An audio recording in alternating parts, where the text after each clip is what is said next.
I'll be joined by former RNC chair Ronna McDaniel in her first interview since stepping down as party chair.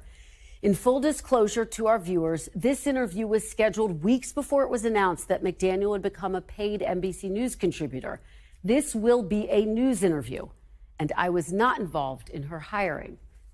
Is it appropriate for Donald Trump to ask donors to pay for his legal bills? Well, I think as long as the donors know that that's what they're doing. Well, let's talk about the election now. Donald Trump says one of his first acts, if he is reelected to a second term, would be, quote, to free those charged and convicted of crimes related to January 6th. Do you support that? I want to be very clear. The violence that happened on January 6th is unacceptable. It doesn't represent our country. It certainly does not represent my party. We should not be attacking the Capitol. We should not be having violence.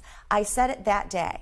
I put a statement out that day that this is not acceptable. If you attacked our Capitol and you've been convicted, then that should stay. So then, but to the question though, do you disagree with Trump saying he's going to free those who've been charged and convicted? I do not think people who committed violent acts on January 6th should be freed. So you disagree with that? He's been saying that for months. Ronna, why not speak out earlier? Why just speak out about that now? When you're the RNC chair, you kind of take one for the whole team, right? Now I get to be a little bit more myself, right? This is what I believe. I don't think violence should be in our political discourse. But what about Trump? I want to ask you about Trump, because Mitch McConnell says Donald Trump was practically and morally responsible for the attack on the Capitol. Was he? I've said I don't think he wanted the attack on the Capitol. Was he responsible, though? He may not have foreseen it, but was he responsible? Well, when I say it? that, I don't mean he wanted that to happen, so I don't hold him responsible for that. I want to turn now to your actions in the aftermath of the 2020 election. Sure.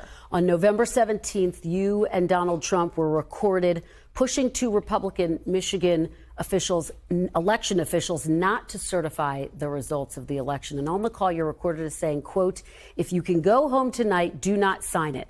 We will get you attorneys. Do you have regrets about that phone call and your actions that day? I'm so glad you asked me about this, because I've never had a chance to respond to this. And if you know the course of what happened that night, these two individuals went into a hearing. They voted no. They didn't vote not to certify. They said, you know, we want an audit. There were some problems in Wayne County. And I want to finish by saying our call that night was to say, are you okay? That's my recollection. It was 3.5 years ago. These are people I knew. I live in Wayne County. Are you okay? Are you all right?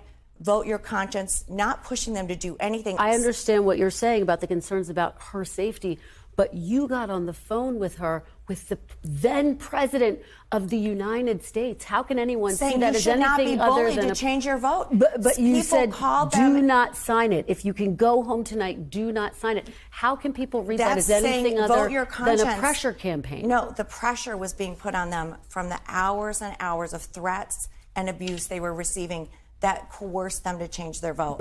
And they shouldn't have had to deal with that. But if they're on the phone with you and Donald Trump, who was then the president of the United States, I was not telling them to do anything. What I'm saying is I support you voting your conscience. But, Ronna, ultimately, there were 250 audits. They never found there was any corruption. Did you not have a responsibility as the RNC chair to say before January 6th, the election is not rigged, that Donald Trump lost, given that there were audits, given that there were more than 60 court cases that occurred all across the country, and that Donald Trump lost?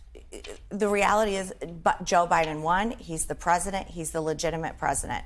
Let me just stop you, because you just said Joe Biden's a legitimately elected president. This is the first time you have said this. It's not. I have said it many times. Well, this is what you said a year ago to Chris Wallace. I want to play you what you said. Are you saying, as the chair of the Republican Party, that you still have questions as to whether or not Joe Biden was the duly elected president? Joe Biden's the president. No, I didn't ask you whether he's the president. No, I don't think that. I think Do you there think were lots of problems. He won the election? I think there were lots of problems with 2020. Do you think he won the election? Pardon? But ultimately, he won the election. But there were lots of problems with the 2020 election. 100%. And that's fair. But I don't think he won it fair. I don't. I'm not going to say that. So you didn't say he won it fair at that point. Can you say, as you sit here today, did Joe Biden win the election fair and square? He won. He's the legitimate Did he win president. fair and square? Fair and square, he won. It's certified. It's done. But I Ronna, do think, why is it Kristen, taking you let me just until say now something. to say that. Beyond the call that we were just discussing, the RNC helped the Trump campaign assemble fake electors in Michigan, provide a platform for Trump lawyers to hold that news conference with Rudy Giuliani alleging a global conspiracy to rig the election against Trump. And you yourself called the election rigged multiple times. Did you enable Donald Trump to spread election lies? Let's go back to time.